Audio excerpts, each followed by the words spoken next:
what exactly is the ultimate inflation hedge? Is it silver? Is it gold? Or is it the person you decide to marry? Well, according to people like Warren Buffett, that is actually one of the things that he actually says is one of the most important decisions you'll make in your life, who you decide to marry. Now, we'll talk about marriage in this video essentially as a solution, especially for people who are in my age bracket, the millennials, and even for those who are coming up behind me and in the Gen Z generation, as cost of living continues to rise. On this channel, we talk a lot about inflation, and here we're going to be talking about one of the practical ways you can avoid some of the harrowing costs of inflation. Now, we're going to go over some of the benefits here.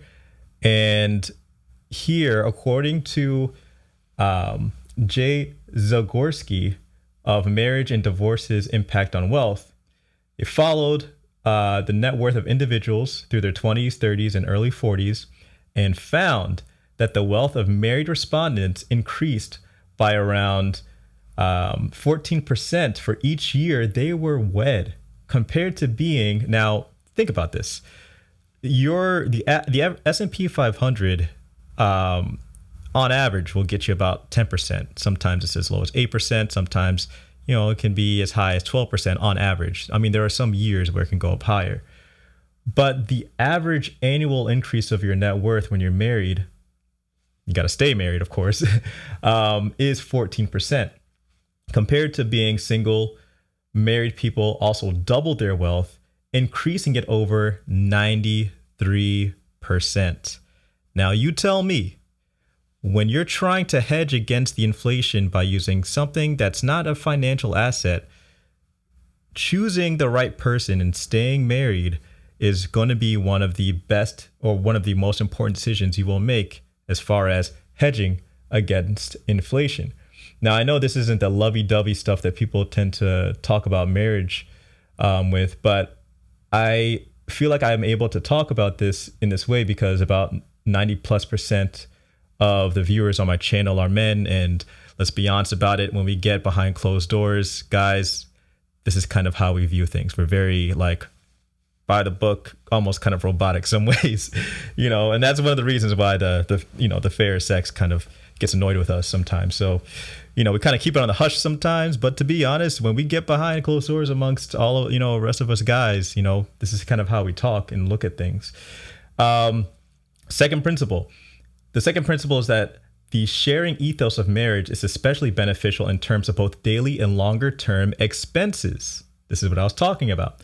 For example, there is little difference in the cost of, my thing is kind of cost of home insurance or heating for a dwelling used by one person or by two. So the cost is considerably lower when split. Now, as you guys can see, I actually am married, got married recently, and this is something that I've noticed, obviously living with someone else. Now, I will say I have a very unique situation. I was actually living with my parents before living with my wife. So I wasn't shouldering the extent of the costs when I was living with my parents versus being single. But I did notice when I actually start to share these expenses with my wife, I could afford a nicer place than if I were to be single, and that's a benefit of marriage and being with somebody long term. For the longer term, I'm able to actually spend less. And because of that, I'm actually able to save more. Now, on this channel, a couple of weeks ago, you saw that I shelled out about $700 or so and put that into silver when the silver price dropped. Now, would I have been able to have done that as a younger person living in a pretty expensive city, living on my own as a single person? I would say, no, I'm not going to be shelling out $700 just like willy-nilly like that. It's beneficial as far as if you're looking at it purely by numbers and by expenses for me to be married than to not be married if I'm looking at saving for the future. let's take a look at some coinciding trends here. While the above has been borne out statistically, there is some bias. Interestingly, nowadays, people who choose to get married are more likely to be in a better position to accumulate wealth in the first place. Here's a quote: "Today, those who are better educated and earn more are also more likely to get and stay married. So one reason the married are wealthier is that today's group of married men and women are more selective." The big story is the growing gap in marriage rates between educated, professionally employed people and less educated workers whose real wages have stagnated or even fallen over the past 40 years. Now, I will say this is very true. Now, again, because my channel has mostly men, I think I can say this, and hopefully you guys will understand. I'm going to say something that's very controversial, but before I got married, the one thing I always said was, I am not going to get married to somebody who has a lot of student loan debt. And as harsh as that sounds, what do we always talk about on this channel from the macro view? We talk about debt to GDP and that ratio. Well, what's the debt to GDP of a human being? It's your net worth. What are your debt obligations, and what are your assets? And if your debt obligations are outweighing your assets, then you're going to have a negative net worth. And when you marry somebody who has large debt obligations, yeah, they may say, "Hey, you're not responsible for paying for this. I'll pay for this myself." Well, when you're trying to put finances together, they may not be able to accrue as quickly as you do, and they may. Let's just leave it at that. They may not be able to accrue as fast as you, and you may be on the stick for some things that they might not be able to pay for because of the debt obligations that they have. You might say, "Hey, let's split everything 50-50, but that might eat into their obligations to pay off their debt. So for me, also knowing divorce statistics, money is the number one reason why people get divorced.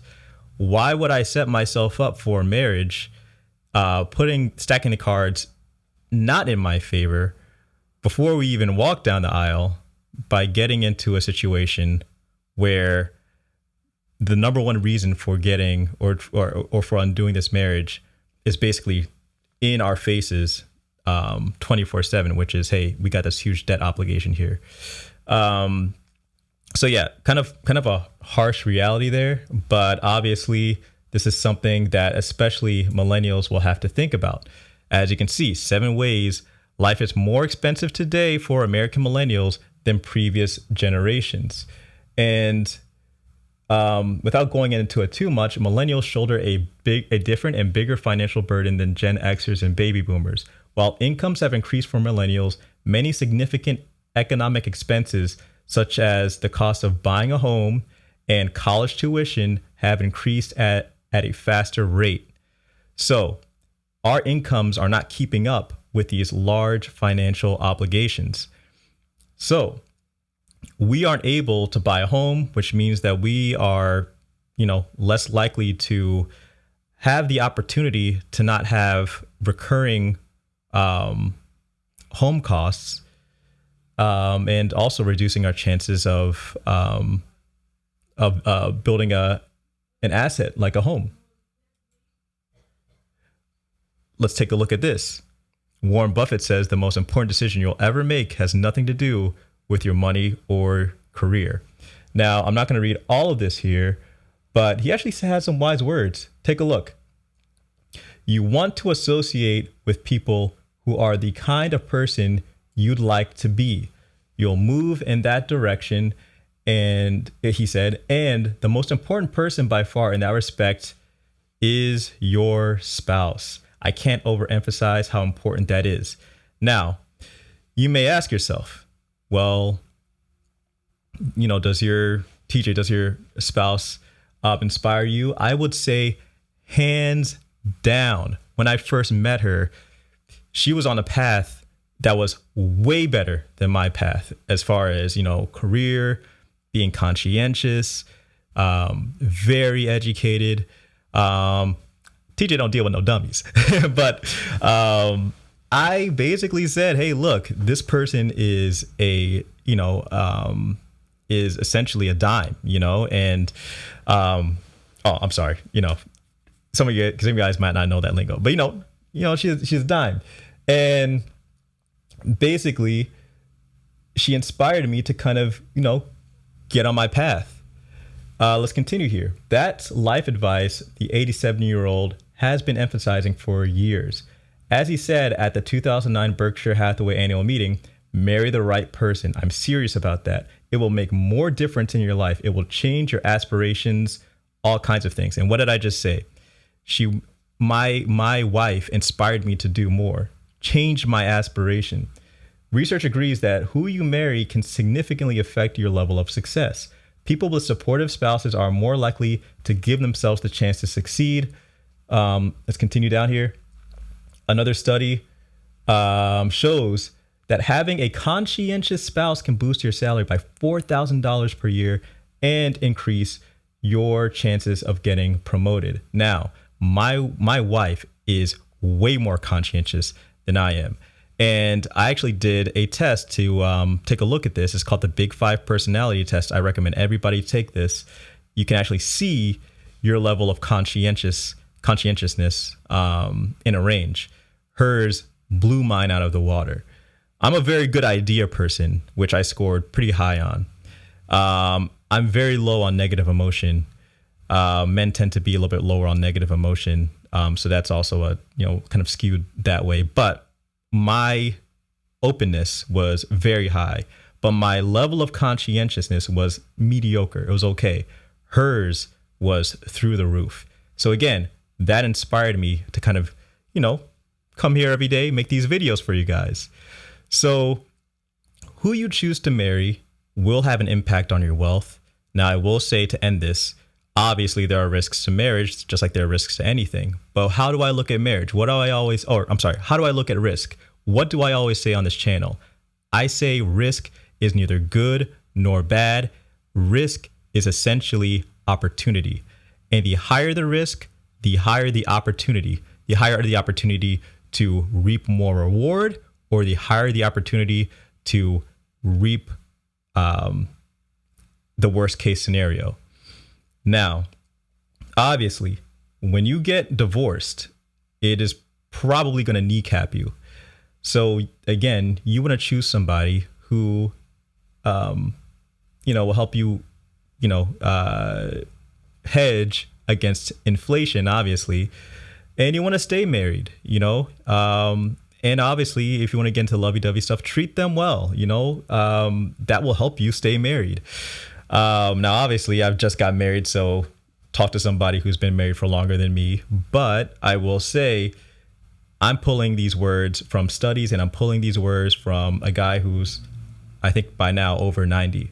So listen to Warren Buffett, listen to the Oracle of Omaha, and let me know what you think about this hedge against inflation, this new way of investing called marriage. I'll see you in the comment section.